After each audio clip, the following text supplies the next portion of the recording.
Hola a todos, estamos ahora en el Impunity Observer podcast. Este episodio tenemos el gusto de contar con Ricardo Méndez, presidente de la Fundación contra el Terrorismo en Guatemala, y vamos a conversar un poco sobre el tema de el Foro de Sao Paulo, su fortalecimiento y qué desafíos implican para la región. Mi nombre es Paz Gómez, soy la anfitriona del podcast del día de hoy. Ricardo Méndez, quien nos acompaña el día de hoy, es empresario y activista y ha defendido también las irregularidades por la ilegitimidad de los resultados en el proceso electoral que Guatemala vivió en el 2023. Y considerando también todo lo que ha pasado a partir de ese momento con el gobierno de Bernardo Arévalo y su posible ilegitimidad, queremos consultarle y empezar a hablar sobre el tema de la reciente presencia de Bernardo Arévalo en Tegucigalpa para una reunión con Xiomara Castro y lo que esto implica también una semana antes de la presencia de el Foro de Sao Paulo en esta ciudad. Primero, bienvenido Ricardo, es un gusto contar con usted en este podcast. Muchas gracias, Paz. Es un honor compartir con usted estas cámaras y aportar algo de mis ideas a las personas que nos honran con su presencia. Mencionaba esta reunión inicial entre Arévalo y Castro, previo justamente al Foro de Sao Paulo que se está llevando a cabo desde hoy hasta el día 29 de junio. ¿Qué implicaciones cree usted que tiene o podría tener esta reunión para Guatemala y Centroamérica? Como no, puntualmente para nuestro país, podría tener consecuencias nefastas. Recordemos que nosotros estamos viviendo ahora bajo un régimen de un gobierno socialista. Es decir, Bernardo Arévalo es socialista.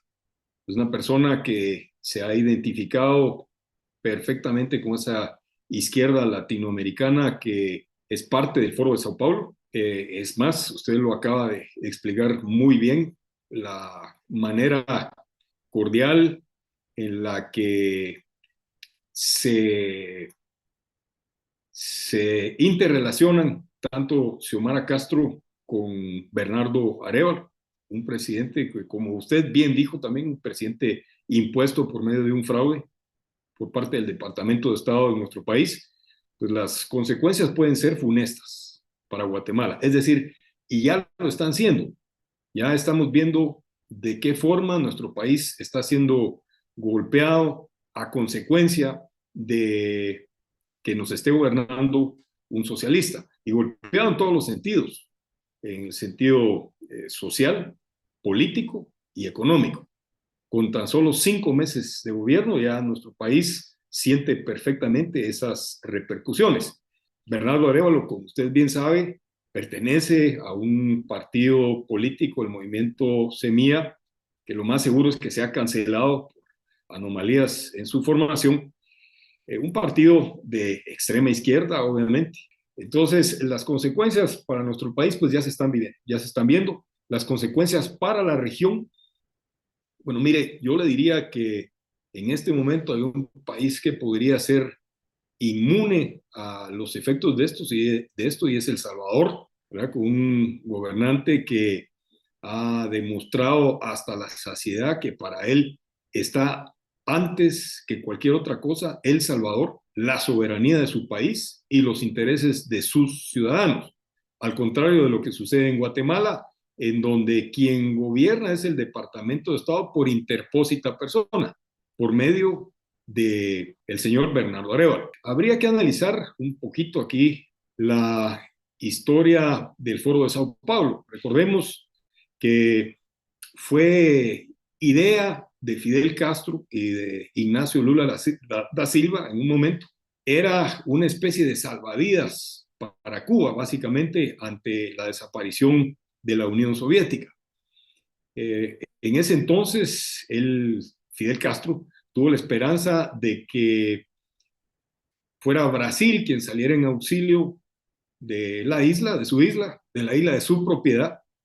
Al final terminó siendo Venezuela y al día de hoy, pues, el Foro de Sao Paulo es una organización que si bien ya no es manejada de una manera tan directa desde La Habana, tiene una vida propia, una autonomía que la hace respirar por sí sola, que agrupa a partidos políticos de toda América Latina. Hay partidos que anteriormente fueron parte del terrorismo en Guatemala, como URNG y el partido WINAC, por ejemplo, que son parte del Foro de Sao Paulo, abiertamente.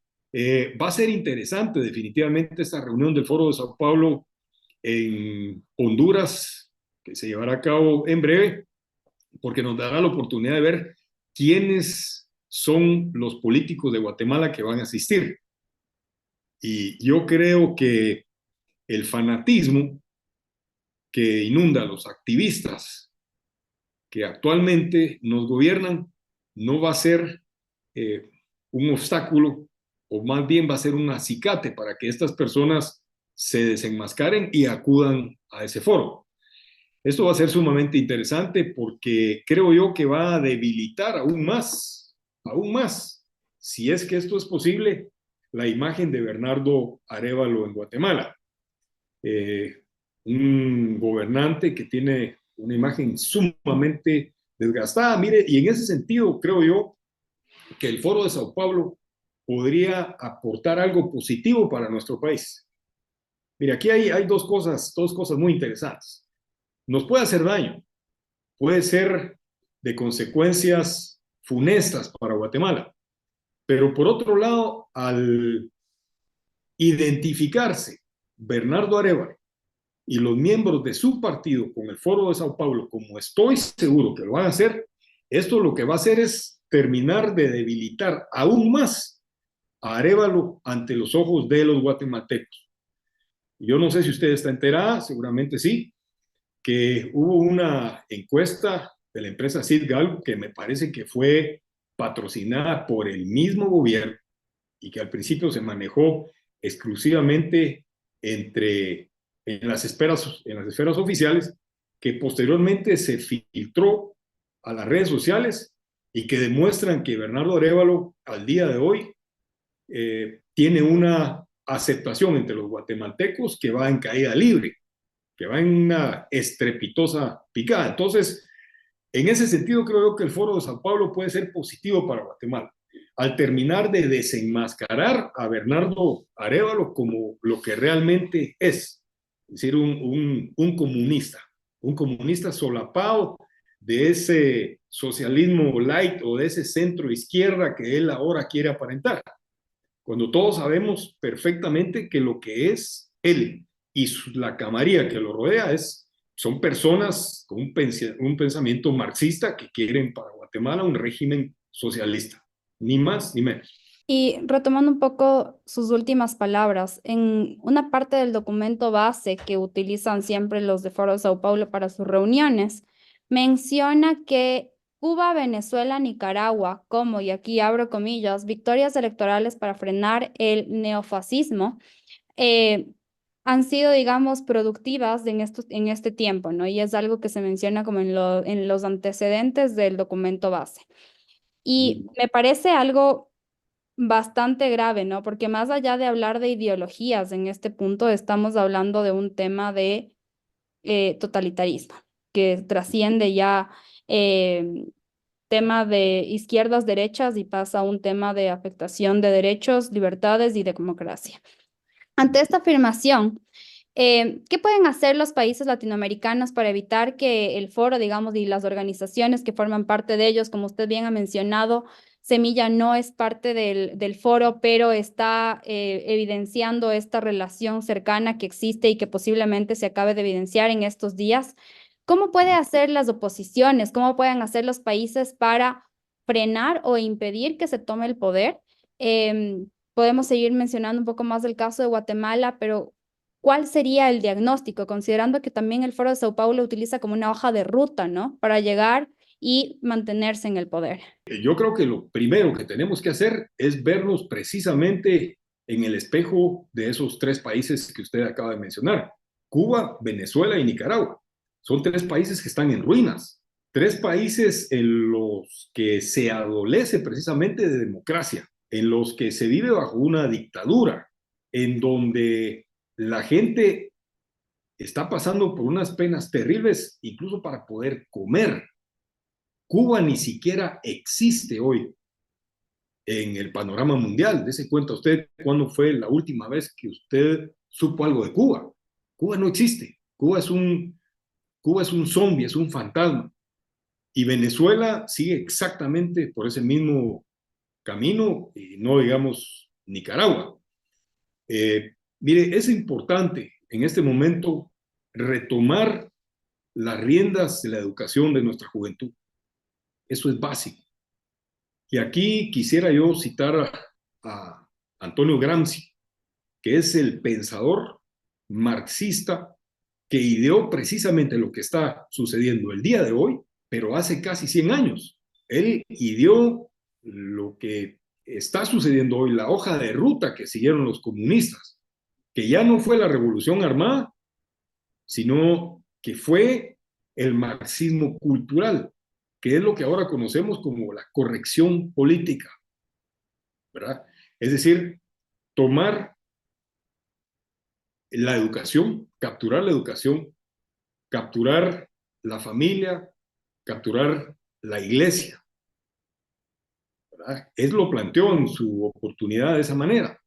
Ahora ha tenido ciertos variantes y precisamente desde la caída del muro de Berlín, con la integración de la Organización de las Naciones Unidas por parte de personas de una ideología de extrema izquierda, vemos de qué forma ha sido permeada, ha sido nuestra juventud, ha sufrido un lavado de cerebro. Estamos hablando a nivel de América Latina, a tal punto de que en Chile pasó lo que sucedió con Boric, cuando llegó Boric al poder, siendo Chile la economía más fuerte de América Latina. ¿Y esto por qué? Esto fue consecuencia del adoctrinamiento de las juventudes.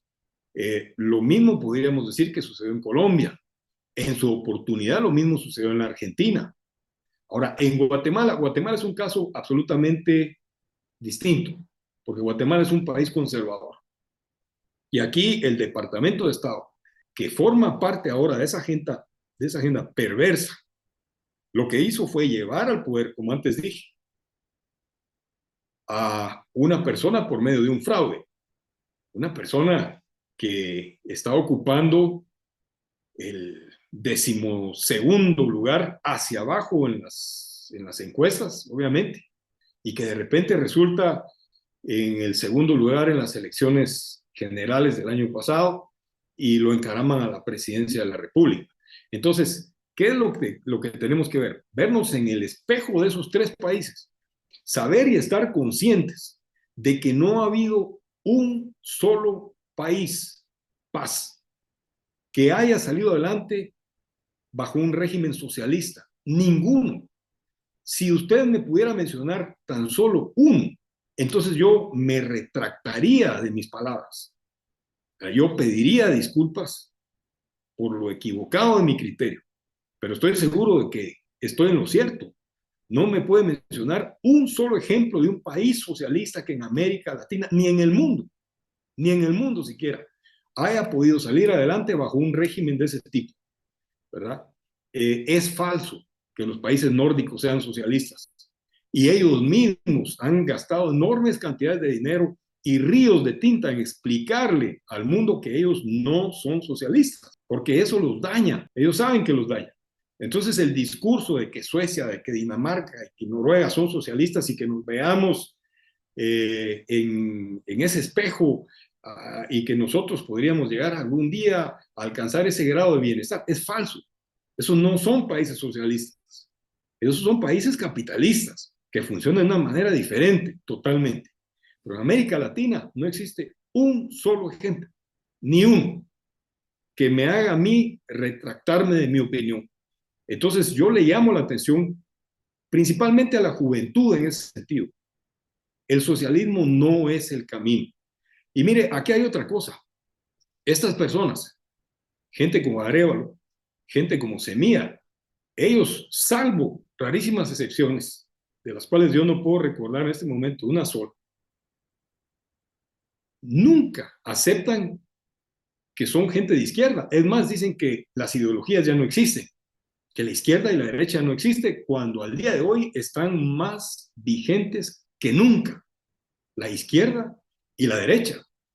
¿Verdad? ¿Qué es la izquierda y qué es la derecha? Mire, la derecha es simple y sencillamente la defensa del Estado de Derecho, la defensa de la vida, la libertad y la propiedad privada. Son conceptos en contra de los que está el socialismo. ¿Y qué ha pasado el día de hoy en Guatemala? Mire, a Arévalo se le ha puesto un freno. En primer lugar, hay un freno que se ha impuesto él mismo por su falta de carácter, por su falta de inteligencia y de sentido común. Un presidente extremadamente débil, que no manda y que mucho menos ejecuta, rodeado de un grupo de personas que lo asesoran, que le dicen qué hacer y que han cometido al día de hoy una serie de errores gravísimos, desde errores muy grandes hasta errores muy pequeños, que han desgastado su imagen y que lo tienen, como dije hace un momento, con un nivel de aceptación que está casi en el suelo. Me atrevería a decir yo que si al día de hoy se hace un sondeo de opinión, difícilmente alcanza el 25% de aprobación. Mucho, mucho, muy por debajo comparado con los presidentes que lo antecedieron a estas alturas del gobierno. Entonces, ¿qué le recomiendo yo? Que se vean en el espejo de sus países. Eso le recomiendo a la juventud. Y que piensen en las palabras de Gramsci. ¿Verdad? Los haremos socialistas sin que se den cuenta. Son palabras terribles, pues. Y tuvo la desfachatez de decirlo, de escribirlo, de dejarlo plasmado. ¿Cómo ve usted el futuro político de Guatemala en los próximos 5 años, 3 años, considerando lo que está sucediendo actualmente y cómo están los movimientos políticos en el país? Mire, es una pregunta muy delicada de responder. Nadie tiene la bola de cristal con la que se pueda adivinar el futuro, pero mire, aquí hay un factor muy importante que tiene que tomarse en cuenta, desafortunadamente, y es lo que vaya a suceder en noviembre en los Estados Unidos con sus elecciones presidenciales. No es equivocado decir que cuando a los Estados Unidos les da catarro, a Guatemala le da pulmonía. Eso así es cierto. Y hoy estamos viviendo nosotros una crisis económica, social y política, como antes dije, a consecuencia de la injerencia equivocada, errónea del Departamento de Estado en nuestros asuntos internos, e incluso en llegar a imponer a un presidente por la vía del fraude. Si el señor Donald Trump llega a ganar las elecciones, yo podría garantizarle a usted que para Guatemala habría un cambio que sería casi inmediato. Siempre se ha dicho que cuando hay un cambio de gobierno en los Estados Unidos, en nuestro país, tardamos mucho tiempo en sentir los efectos en el Departamento de Estado por la forma en la que el Departamento de Estado está permeado por esa extrema izquierda que lo controla el día de hoy. Pero si nos damos cuenta también, verá usted que hay un lobby que está sumamente adelantado, tanto en el Senado como en el Congreso de los Estados Unidos. Y ha habido llamadas de atenciones muy serias de congresistas y de senadores, tanto al secretario de Estado como a funcionarios como el subsecretario e incluso a Todd Robinson, que han estado manipulando, y como lo dijo de forma muy clara la congresista María Elvira Salazar y un senador hace poco, han estado incluso tratando que se destituya a la fiscal general o que la fiscal general Consuelo Porras abandone su cargo, y lo han estado haciendo de manera ilegal, utilizando recursos de los estadounidenses para cometer delitos. Entonces, yo creo que ese cambio que se avecina, yo sin ser experto en la política estadounidense, me atrevería a decir que el señor Donald Trump es quien va a ganar las elecciones en noviembre. Eso podría traer para Guatemala cambios radicales, cambios que no posiblemente sean ortodoxos, creo yo que es muy probable que para final de año haya un giro drástico en la situación del país. Si gana el señor Donald Trump las elecciones, los guatemaltecos estaríamos en todo nuestro derecho de coadyuvar en ese cambio, ya que fueron violados nuestros derechos elementales, democráticos, para elegir a quienes nos gobiernan de forma libre. Eso no se respetó en las últimas elecciones presidenciales en nuestro país y definitivamente tiene que corregirse. Pase. Comentando en temas de política exterior de Estados Unidos, ¿cómo cree usted que se relaciona todas estas actividades y acciones del Foro de Sao Paulo y el Grupo de Puebla, digamos, de las organizaciones y de los gobiernos alineados a esto, con el aumento de criminalidad y de tráficos ilícitos que se ha dado en la región? ¿Cómo pueden beneficiarse de estos también, no? Mire, yo creo que ellos se ven beneficiados siempre por la crisis. Ellos necesitan países en crisis, necesitan países inseguros, necesitan países violentos. Por eso ellos maldicen a Nayib Bukele. Por eso Nayib Bukele no les agrada. ¿Por qué? Porque él puso orden en su país y ellos necesitan el desorden. Ellos necesitan el narcotráfico, necesitan el tráfico de personas,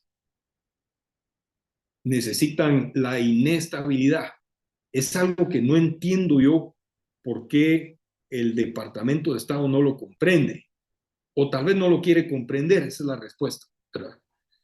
Entonces, sí necesitan de la crisis, porque se alimentan de la crisis, se alimentan incluso de la violencia, paz, ¿verdad? A ellos no les interesa que haya trabajo, no les interesa que haya estabilidad, no les interesa que haya armonía en los países, porque si no, entonces ellos no existirían. Su, su forma de vida se acabaría. Muchas gracias, Ricardo, por sus valiosas respuestas. Para terminar, quisiera solicitarle que nos cuente dónde podemos seguir el trabajo de la Fundación contra el Terrorismo y dónde podemos seguir también en redes para encontrarlo a usted.